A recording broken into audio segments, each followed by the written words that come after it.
Hello friends, हम discuss करने जा रहे हैं मेडिकल माइक्रोबायोलॉजी। मेडिकल माइक्रोबायोलॉजी में सबसे ज़्यादा ज़रूरी चीज़ है कि हमें पता हो कि बेसिक्स किसी भी चीज़ के बारे में पता हो। तो क्योंकि हम पहले बैक्टीरिया को डिस्कस करेंगे, इसलिए हम सबसे पहले बेसिक्स देखेंगे बैक्टीरिया की, या बेसिक बैक्टीरियोलॉजी को सबसे पहले देखेंगे।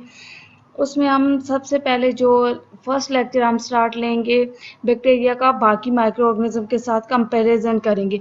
बाकी माइक्रो ऑर्गेनिज्म मीन्स जो बाकी पैथोजेनिक ऑर्गेनिजम्स हैं उनके साथ इसका डिफरेंस देखेंगे। पैथोजेनिक वो ऑर्गेनिज्म होते हैं जो डिजीज काज करते हैं, जो इन्फेक्शियस होते हैं ह्यूमंस के लिए। तो 5 मेजर ग्रुप्स हैं जो डिजीज काज कर सकते हैं। इनमें बैक्टीरिया, फंजाई, प्रोटोजोन, हेलमिंथेस और वायरसेस हैं। इनमें से जो प्रोटिस्टा हैं इन्हें एनिमल्स और प्लांट से टोटली डिफरेंट किया गया है, क्योंकि ये यूनिसेलुलर होते हैं या सिंपल मल्टी सेलुलर होते हैं। इसके अलावा वायरसेस टोटली चेंज है, क्योंकि वायरसेस सिर्फ होस्ट सेल के अंदर रेप्लिकेट करेंगे, आउटसाइड द होस्ट सेल ये इम्पॉर्टेंट फीचर। सबसे पहले अगर हम ये देखें कि इनका डिफरेंस किस बेस पे है, तो जो बैक्टीरिया, फंजाई, प्रोटोजोन और हेलमिंथेस हैं ये सेलुलर हैं, जबकि वायरसेस नॉन सेलुलर हैं। इसके अलावा हम बेसिकली 3 ऐसी बेसिक्स हैं जिनकी बेस पे डिफरेंस कर सकते हैं इन सब ऑर्गेनिजम्स का आपस में। तो सबसे पहली चीज़ है स्ट्रक्चर, सेकंड है method of replication, third nature of nucleic acid. यही 3 है। इसके अलावा स्ट्रक्चर अगर हम देखें तो स्ट्रक्चर कैसी होगी, सेल के अंदर न्यूक्लियस होता है या न्यूक्लियाइड होता है जिसके अंदर डीएनए होता है, और उसके बाद साइटोप्लाज्म होगा। इसमें क्या होगा, प्रोटीन की सिंथेसिस होगी, एनर्जी जनरेशन होगी। जबकि जो वायरसेस होते हैं उनके अंदर कोई न्यूक्लियस नहीं होता, कोई न्यूक्लियाइड नहीं होता, उनमें कोई प्रोटीन की सिंथेसिस या एनर्जी जनरेशन नहीं होती। वायरसेस के अंदर एक इनर कोर होता है जिसके अंदर जेनेटिक मटेरियल डीएनए या आरएनए होगा, लेकिन कोई साइटोप्लाज्म नहीं होता, क्योंकि ये होस्ट सेल के ऊपर डिपेंड करते हैं। होस्ट की मशीनरी को यूज़ करके अपनी प्रोटीन की सिंथेसिस करेंगे, अपनी कॉपीज़ बनाएंगे, एनर्जी की जनरेशन करेंगे।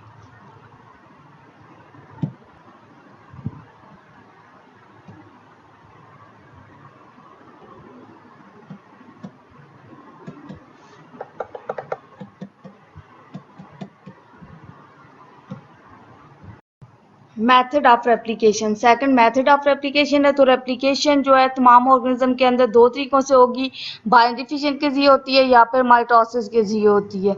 इसमें क्या होता है कि जो पेरेंट सेल होता है वो डिवाइड होकर 2 डॉटर सेल्स बनाता है, जो कि सिमिलर होती हैं स्ट्रक्चर में पेरेंट सेल्स के।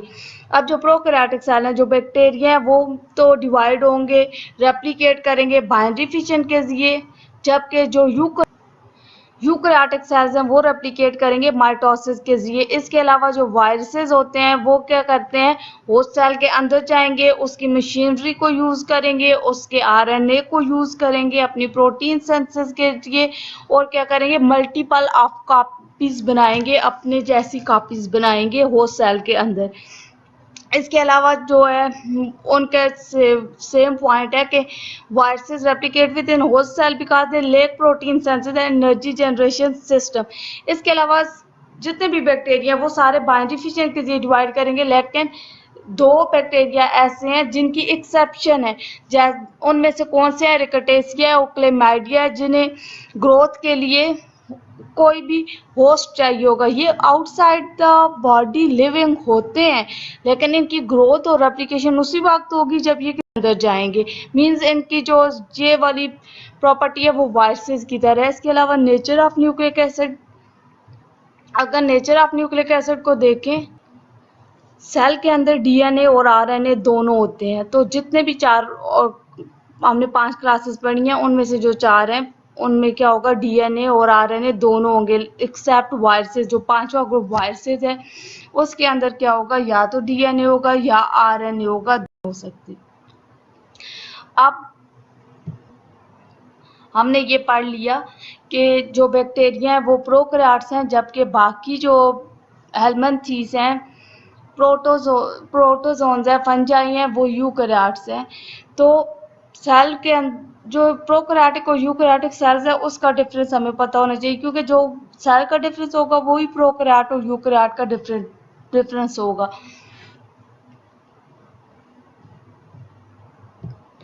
प्रोकैरियोट्स और यूकैरियोट्स का डिफरेंस एक दूसरे से इनकी स्ट्रक्चर और कम्प्लेक्सिटी ऑफ ऑर्गेनाइजेशन की बेस पे किया जा सकता है। फंजाई, प्रोटोजोन और हेलमिंथेस यूकैरियोट्स हैं, जब प्रोकैरियोट्स हैं। यूकैरियोट सेल वो होता है जिसके अंदर ट्रू न्यूक्लियस होता है। अब ट्रू न्यूक्लियस का मतलब क्या है कि वो न्यूक्लियस जिसके इर्द गिर्द न्यूक्लियर मेम्ब्रेन हो, उसके अंदर माइटोटिक अपरेटस हो, उसके अंदर क्रोमोसोम्स हो, जो अपनी प्रोजेनी सेल्स को ट्रांसफर उसी फॉर्म में कर सके, उसने बोलेंगे यूकैरियोटिक सेल। जबकि जो प्रोकैरियोटिक सेल्स हैं वो होंगे जिनमें न्यूक्लियाइड होगा। इधर टर्म न्यूक्लियस यूज नहीं हुई, न्यूक्लियाइड होगा। जिस न्यूक्लियाइड वो एरिया है जिसके अंदर लूजली ऑर्गेनाइज्ड डीएनए प्रेजेंट हो, उसे बोलते हैं न्यूक्लियाइड। या माइटोटिक अपरेटस जो लूजली फॉर्म में होगा, उस पार्टिकुलर एरिया को जिसके अंदर ये प्रेजेंट है उसे न्यूक्लियाइड बोलेंगे। अब देखा जाए तो प्रोकैरियोट्स में सिर्फ न्यूक्लियाइड होता है। यूकैरियोट्स में देखें तो न्यूक्लियस के अंदर हम उस एरिया को न्यूक्लियाइड बोलेंगे जहाँ पे डीएनए प्रेजेंट है। तो ये डिफरेंस है बेसिक न्यूक्लियस और न्यूक्लियाइड के अंदर। इसके अलावा जो यूकैरियोटिक सेल्स होते हैं उसके अंदर ऑर्गेनेलीज होती हैं, जैसे माइटोकॉन्ड्रिया, लाइसोसोम, एंडोप्लाज्मिक रेटिकुलम और राइबोसोम्स। जितनी भी सेल ऑर्गेनेलीज हैं वो सारी प्रेजेंट होगी। जबकि प्रोकैरियोट्स के अंदर कोई ऑर्गेनेली नहीं होती, सिर्फ एक ऑर्गेनेली होती है जो राइबोसोम्स है। लेकिन क्योंकि राइबोसोम्स का काम प्रोटीन सिंथेसिस है, तो प्रोटीन सिंथेसिस तो चाहिए होती है प्रोकैरियोट्स को भी, तो उनके अंदर भी राइबोसोम होंगे। लेकिन इनके राइबोसोम 70s के होंगे, 77 वर्ग यूनिट के होंगे, मतलब साइज में कम होंगे। यूकैरियोट्स के 80s के हैं, तो प्रोकैरियोट्स के कितने होंगे? 70। अब जितने भी प्रोकैरियोट्स हैं उनके अंदर रिजिड एक्सटर्नल सेल वॉल होती है जो पेप्टिडोग्लाइकेन की बनी होती है। पेप्टिडोग्लाइकेन एक पॉलीमर है अमाइनो एसिड और शुगर का।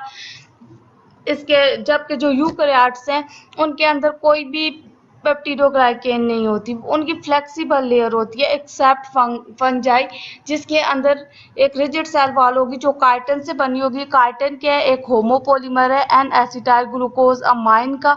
टिपिकली एक फ्रेमवर्क बनाते हैं, एक जैसे यूनिट्स मिलके एक फ्रेमवर्क बनाते जाते हैं। इसके अलावा जो यूकैरियोट्स की सेल मेम्ब्रेन है उसके अंदर स्टीरोल्स होते हैं, जबकि जो प्रोकैरियोट्स हैं उनके अंदर कोई स्टीरोल्स नहीं होंगे। लेकिन इधर भी एक एक्सेप्शन है। एक्सेप्शन किस केस में है? माइकोप्लाज्म के केस में। माइकोप्लाज्म एक बैक्टीरिया है जिसकी मेम्ब्रेन में स्टीरोल्स प्रेजेंट होंगे। अगर हम इसकी एक वेल नोन स्पीशी को या एक एग्जांपल को लें तो माइकोप्लाज्म ट्यूबरक्लोसिस जो टीबी काज करने वाला बैक्टीरिया है उसके अंदर स्टेट होते हैं। Thank you so much. Please subscribe my channel. I hope so you like my video. It's my first video and I make it sure you guys will like it and share with your friends. Thank you so much.